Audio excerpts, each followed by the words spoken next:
Hello everyone, this is Paul Havens. Appreciate you all watching this video today. I thought I'd get on here and give you a little bit of my testimony. I've been doing the Tidbits of Truth, and I enjoy that. We've been on vacation, as a lot of retired people do, and take time to just travel and spend time with family, and that's what we've been doing over the last couple of months. Or we will have been doing it for over the last couple of months when we finish. But I thought I'd get on here and give you my testimony. I've asked several of the leaders of our ministry, Holy Yours Ministries, to give their testimony, and I'll be posting those. I just felt like it was important for me as the president and founder to give my testimony and just let you know a little bit about me and where I came from and how I came to know the Lord. I hope you all will watch this and all the other ones that we'll be posting on Facebook and YouTube. We have a YouTube channel. It's YouTube at Holy Yours Ministries. Anyway, I'll start out by telling you a little bit about me and where I came from.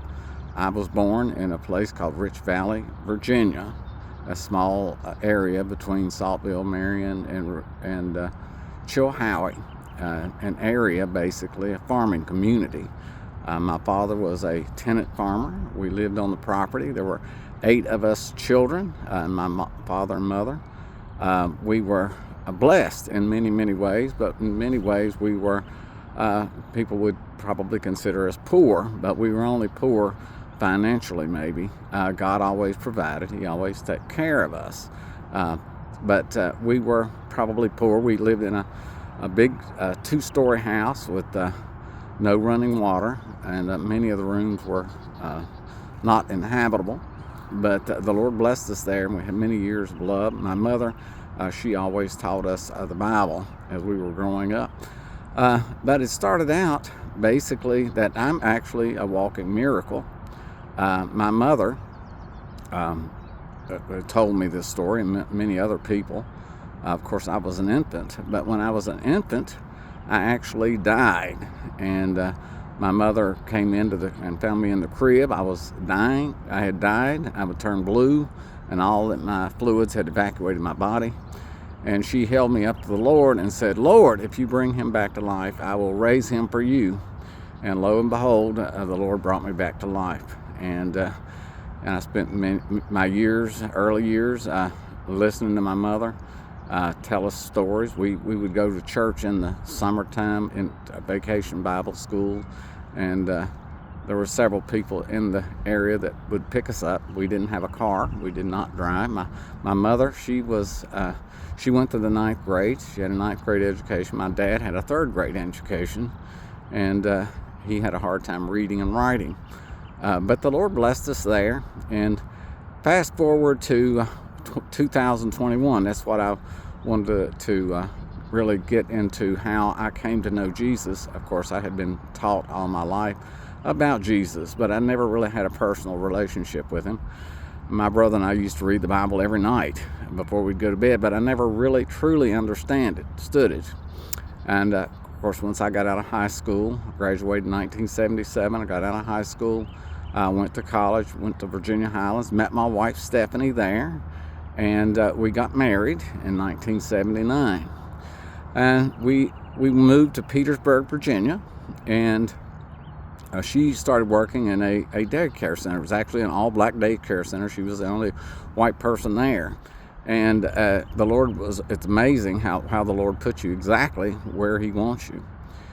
Anyway, she came home one day and she said, "I had an experience today," and she was telling me about these ladies that asked her if she wanted the baptism of the Holy Spirit. And she said, "Well, yeah, because she had been around these people." So she was at work, and they laid hands on her and prayed for her, and she started speaking in other languages. And of course, this was totally odd to her, because she had come out of a church, where that wasn't taught, and not necessarily that it wasn't believed, but it just wasn't taught and didn't seem to be practiced by anyone.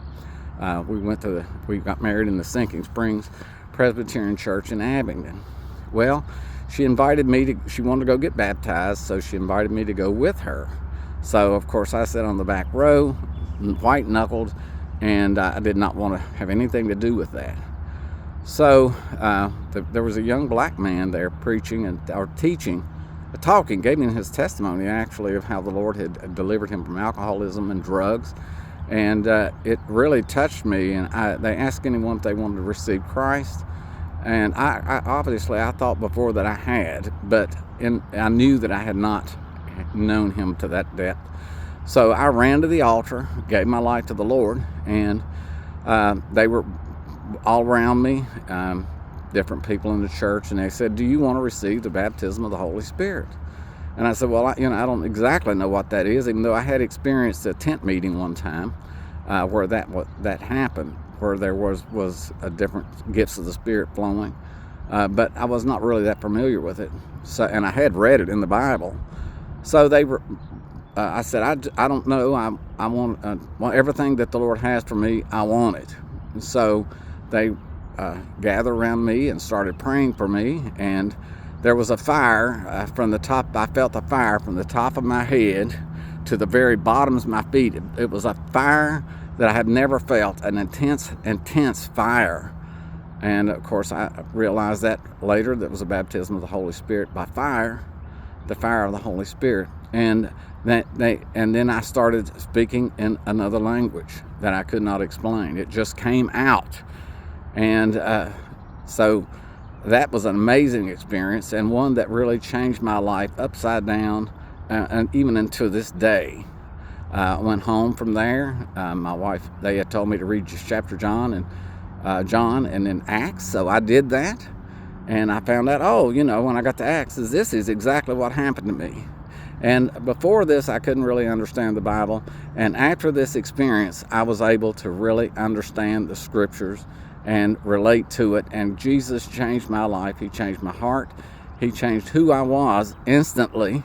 Of course, sanctification is a long process, and we change daily. But there was an instant change, and I'll never forget that. It changed my life and set me on a new path. And I just wanted to share that with you, that I did not come to know Christ through just reading the Word. It was an experience. And, we each have our experiences, and, someone may say, well, that isn't for today, or that can't happen. Well, you cannot tell people they're lying when they actually have an experience. We all have an experience, and whatever that is, we have to respect each other. So I just wanted to leave that with you today, and I'm going to continue giving more of my testimony, because it would take me a long time to tell my life story and how we became to get a ministry, or start a ministry called Holy Yours Ministries. But I really appreciate if you all follow us. We have a YouTube channel, YouTube at Holy Yours Ministries. I put Facebook Lives, Facebook posts out all the time. I'm going to ask all my team members from Holy Yours Ministries Africa and the U.S. to start doing videos and sharing the testimonies, because the testimony is very, very important. It's not about a book. It's not about words. It's about what Jesus really did. He is alive today, and I know it, and that's why I follow him, and that's why I think it's so important to tell other people.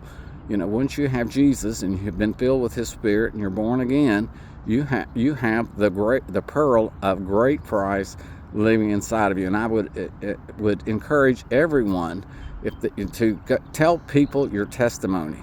Tell people your testimony. Anyway, I don't want to make this too long. You all have a blessed day, and go out and be the light. And hopefully you'll hear some more of my testimony later. God bless you.